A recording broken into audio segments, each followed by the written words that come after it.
एक ऐसा नया ऐलान सामने आया है जिसने पूरी दुनिया में जबरदस्त तहलका मचा दिया है। करीब 125 करोड़ मुस्लिम पर बहुत बड़ी मुश्किल आ गई है, जिसके बाद मुसलमानों पर खतरा और भी ज्यादा तेज हो गया है। दरअसल चीन ने उइगर मुसलमानों को सजा देने के लिए एक नई घोषणा की है और प्लान तैयार किया है, जिसने कई देशों को हिलाकर रख दिया और खासकर मुस्लिम देश। चीन ने अब उइगर मुसलमानों पर नया एक्शन लेते हुए जो प्लान तैयार किया है उसने पूरी दुनिया को चौंका दिया। चीन से भागे उइगर मुसलमानों को पकड़ने के लिए, उन्हें सजा देने के लिए अब उन्हें विदेशों से खदेड़कर वापस चीन में लाया जा रहा है।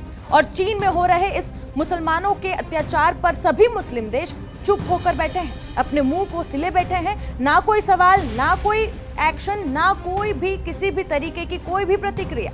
चीन में करीब बता दें कि 125 करोड़ मुस्लिम रहते हैं और ये पूरी दुनिया जानती है कि चीन में मुसलमानों को धार्मिक रीति रिवाज का पालन करने की छूट कभी नहीं दी गई। दाढ़ी बुर्के तक के लिए चीन की नीतियां वहां पर मुसलमान मानते हैं। मस्जिदों की डिजाइन तक ये लोग पारंपरिक तरीके से चीन में नहीं बना सकते। इसमें भी शिनजियांग में रहने वाले उइगरों पर खास पाबंदी है। चीनी संस्कृति सिखाने के नाम पर साल 2017 से लेकर साल 2019 के दौरान 2 साल में चीन ने करीब 10 लाख उइगरों को डिटेंशन कैंप में डाला।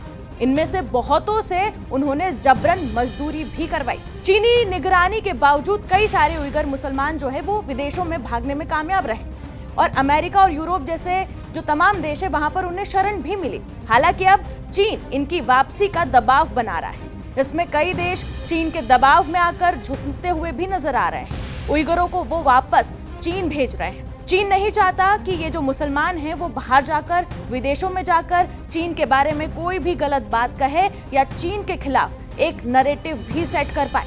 इस्लामिक देश का खलीफा मानने वाला तुर्की भी चीन के इस एक्शन पर एकदम चुप है। रिपोर्ट में दावा किया गया कि तुर्की में उइगरों के जबरन चीन वापसी के लिए फॉर्म भरवाया जा रहा है, जबरन उन्हें चीन भेजा जा रहा है। इस लिस्ट में और भी देश शामिल है, जैसे कि थाईलैंड, यूरोप और अमेरिका। रिपोर्ट में खुलासा हुआ कि फरवरी में थाईलैंड ने भी 40 उइगरों को चीन वापस भेजा था जबरन।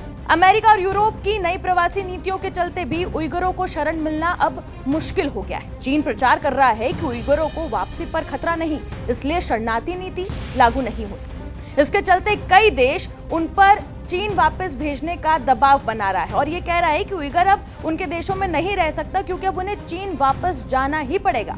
और चीन की दादागिरी पर लगभग सभी देश चुप्पी साधे बैठे। जितने भी मुस्लिम देश है, करीब 50 से ज्यादा मुस्लिम देश है, लेकिन चीन की इस दादागिरी पर कभी किसी मुस्लिम देश ने ना कभी सवाल उठाया, ना वहां पर जो अत्याचार हो रहे हैं मुस्लिमों को लेकर उस पर कोई भी एक्शन लेने की बात तक कही, क्योंकि चीन के खिलाफ उनमें खड़े रहने की हिम्मत नहीं है। और यही वजह है कि चीन लगातार वहां पर मुसलमानों पर अत्याचार कर रहा है। इस रिपोर्ट पर आपकी क्या राय है, कमेंट सेक्शन में जरूर बताएं और बाकी तमाम खबरों के लिए जुड़े रहें जी न्यूज़ के साथ।